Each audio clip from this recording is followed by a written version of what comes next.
कक्षा में हम करेंगे साखियां। साखियां क्या होती है बेटा? साखियां होती है सीख। जैसे आपके बड़े, आपके मम्मी पापा, आपके दादा दादी आपको कुछ नसीहत देते हैं, कुछ सीख देते हैं, तो साखियों का मतलब भी सीख होता है। इसे लिखा है कबीरदास ने। जो कबीरदास हैं एक संत कवि हुए हैं और इस कवि को प्रासंगिक कवि माना जाता है, क्योंकि जब इन्होंने अपने टाइम में जो बातें बोली थी वो आज भी प्रासंगिक है, मतलब वो चीजें आज भी चलती हैं। तो पहली साखी हम करेंगे, मान सरोवर सुभर जल, हंसा केली कराही, मुक्ता फल मुक्ता चुगे, अब उड़ी अनंत न जा। कबीरदास जी कहते हैं, वैसे तो जो मान सरोवर है ना, एक झील है जहाँ शिव जी का वास माना जाता है, पार्वती का शिव जी का है ना, लेकिन यहाँ जो कबीरदास जी हैं वो कहते हैं कि जो मान सरोवर है, मान सरोवर को माना है मन रूपी सरोवर। क्या माना है? मन रूपी सरोवर। सुभर सुंदर जल कि मन रूपी सरोवर में उन्होंने, कबीरदास ने अपने मन को एक सरोवर माना है, एक झील माना है, एक ताल माना है, और उसमें जल कैसा है? सुभर। सुभर मतलब स्वच्छ, साफ, सुंदर जल है। हंसा केली कराही, हंसा, और हंस माना है अपनी आत्मा को। जो मन रूपी आत्मा है वो उनके हृदय रूपी मान सरोवर में वास करती है। मुक्ता फल मुक्ता चुगे, मुक्ता होता है मोती चुगने वाला। मोती कौन चुगता है? हंस है ना। तो कहता है हमारे मन रूपी हंस मुक्त होकर, स्वच्छंद होकर, आजाद होकर मोती चुगता है। कहाँ? हमारे मन रूपी सरोवर में। सरोवर कैसा है? बिल्कुल जो स्वच्छ पानी से भरा हुआ है। अब उड़ी अनंत न जाही, अब हमारा जो मन है वो कहीं भी दूसरी जगह पर नहीं जाएगा, किसी दूसरी अन्य चीजों में रमेगा नहीं, केवल हमारा मन अच्छी बातों में ही रमेगा। समझ में आया? Yes ma'am. प्रेमी ढूंढत मैं फिरो, प्रेमी मिला न कोई, प्रेमी को प्रेमी मिले, सब विष अमृत हो। कबीरदास जी कहते हैं कि मैं अच्छा व्यक्ति ढूंढता रहा, मैं प्रेमी ढूंढता रहा। प्रेमी का मतलब है कि जो प्रेम करने वाला है, नफरत करने वाला नहीं है, जिसका आचरण अच्छा है, ठीक है। लेकिन मुझे ऐसा कोई भी व्यक्ति नहीं मिला। क्यों नहीं मिलता? जैसा हमारा आचरण होता है ना, वैसा ही हम दूसरे में ढूंढते हैं। अच्छे व्यक्ति का संगत होगी ना तो हम भी अच्छे हो जाएंगे। अगर हम अच्छे हैं लेकिन हमारी संगत बुरी हो जाएगी तो हम भी उसी जैसे हो जाएंगे, ठीक है। तो ये कहता है कि मैं सज्जन व्यक्ति को, प्रेमी व्यक्ति को ढूंढता हुआ फिरा, लेकिन मुझे कोई भी सज्जन और प्रेमी व्यक्ति नहीं मिला। प्रेमी को प्रेमी मिला है, सब विष अमृत होए। अगर सज्जन व्यक्ति को कोई सज्जन व्यक्ति मिल जाता है, अच्छे व्यक्ति को अच्छा व्यक्ति मिल जाता है, तो सारा विष अमृत हो जाता है। दैट्स मीन उनकी सारी बातें अच्छी बातों में परिवर्तित हो जाती हैं, वो दोनों ही अच्छे हो जाते हैं, और भी अच्छाई का उद्भव हो जाता है। हस्ती चढ़िए ज्ञान को, सहज दुलीचा डारी, समान रूप संसार है, भूकन दे जखमारी। कबीरदास जी कहती हैं कि हमें ज्ञान रूपी हाथी पर, हाथी को ज्ञान को हाथी के जैसा विशाल बताया गया है ना, अर्थात हमें ज्ञान को धारण कर लेना चाहिए। सहज दुलीचा डारी, आराम से अपने मन को वश में करके हाथी मतलब ज्ञान रूपी हाथी को के ऊपर हमें सवार हो जाना चाहिए। समान रूप संसार है, भूकन दे जखमाए।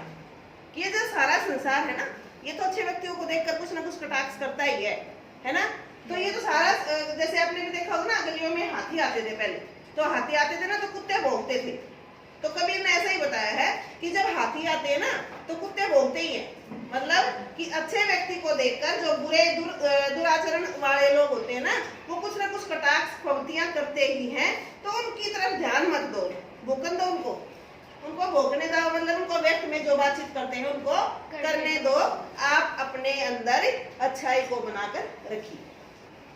पखा पखी के कारण सब जग रहा भुलान, निरपक्ष होई के हरि बजे, सोई संत सुजान। कबीरदास जी कहता है कि मैं पक्ष विपक्ष में पढ़ के भगवान को भूल रहा हूँ।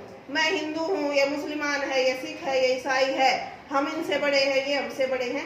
इस तरह से हम पक्ष विपक्ष में पढ़ के जो मेन सत्ता है उसको, ईश्वर को, अल्लाह को, भगवान को, जो मेन सत्ता है उसको तो हम भूल रहे हैं, हम तो आपस में लड़ रहे हैं। निरपक्ष होई के हरि बजे, अगर हम सारे पक्षों को छोड़कर उस भगवान को, उस हरि को भजते हैं, कोई सोई संत सुजान, वही अच्छा है व्यक्ति है, वही सज्जन व्यक्ति है, वही ज्ञानी व्यक्ति है, वही महात्मा है। ठीक है। Yes ma'am. हिंदू मुआ राम कही, मुस्लिम खुदाई। जो कबीरदास जी है ना, वो ये नहीं कि हिंदुओं को ही कटाक्ष करते थे, वो मुसलमानों को भी ऐसा ही बोलते थे। सभी धर्मों में जो बुराइयां थी उनकी तरफ उन्होंने कटाक्ष किया है, उनकी तरफ उनको इंगित किया है। हिंदू मुआ राम कही, कि जो हिंदू होते हैं ना वो राम राम राम राम कहते कहते मर जाते हैं। मुसलमान खुदा, इसी तरह से मुसलमान खुदा का नाम लेते रहते हैं, है ना, लेकिन उनके आचरण में कोई फर्क नहीं होता। कहे कबीर सो जीवता, जो दूहू के निकट न जाई। कबीरदास जी कहते हैं केवल वही व्यक्ति प्रसिद्ध रहता है, जग में सभी व्यक्ति ऐसे व्यक्ति को याद करते हैं जो इस पक्ष विपक्ष से दूर रहता है, ना अपने आप को मानता है कि मैं प्रथम हूँ, मैं बड़ा हूँ, मैं उच्च हूँ, और ना दूसरे को निम्न मानता है। जो इन दोनों पक्षों से बचा रहता है वही सज्जन व्यक्ति होता है। काबा फिरी काशी भया, राम ही भया रही, मोट चून मैदा भया बैठी कबीरा जी। कबीरदास जी कहते हैं कि जब हमारे मन के वहम मिट जाते हैं ना, हम पक्ष विपक्ष को छोड़ देते हैं, तो हमारे लिए काबा और काशी, काबा जैसे मुस्लिमों का प्रसिद्ध त्योहार माना जाता है, वो स्थान माना जाता है, और काशी हिंदुओं का पवित्र त्योहार स्थान है। तो अगर हमारे मन में इन चीजों का भाव नहीं है ना, तो हमारे लिए काबा में और काशी में कोई भी फर्क नहीं है। राम ही बया रहीम, जो रहीम है, जो अल्लाह है, वही भगवान है, और भगवान ही अल्लाह है ना। सभी का गॉड एक ही है, सभी का भगवान, सभी का परमात्मा, नाम अलग है। अगर हम भ्रम में है तो हम उनको अलग मानते हैं, लेकिन भ्रम में नहीं है तो सारी चीजें हमारे लिए एक जैसी। ठीक है।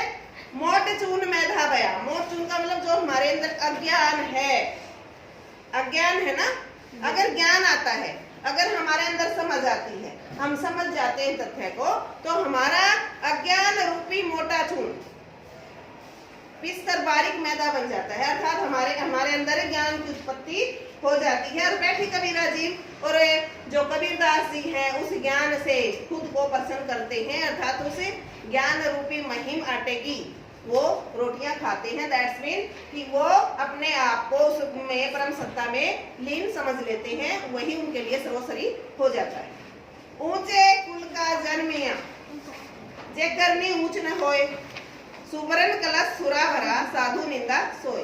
कबीरदास जी कहते हैं कि ऊंचे कुल का जन्मिया, कि एक व्यक्ति अगर कुल में तो बहुत ऊंचे में जन्म ले ले, है ना, लेकिन उसकी करनी करेगा वो सारे गलत काम, करनी ऊंच ना होए। अरे कुल कितना भी ऊंचा हो, लेकिन अगर आदमी का आचरण अच्छा नहीं है, उसका कार्यकलाप ठीक नहीं है, तो उसको हम अच्छा मानेंगे? नहीं मानेंगे। सुवर्ण कलश सुरावरा, जैसे अगर सोने का कलश है, अगर उसमें मदिरा डाल दी जाए, साधु निंदा सोई, तो साधु लोग तो उसे सोने के कलश की भी निंदा करेंगे। क्यों करेंगे? क्योंकि उसके अंदर क्या है? मदिरा है। इसी तरह से कुल तो अच्छा है, लेकिन आदमी के कर्म कैसे हैं? निम्न है, नीचे हैं, छोटे हैं, दुष्कर्म है, बुरे कर्म है। तो जो ज्ञानी व्यक्ति हैं, जो साधु व्यक्ति हैं, वो ऐसी लोगों की क्या करेंगे? निंदा ही करेंगे। तो ये हमारे कबीर की साखियां थी।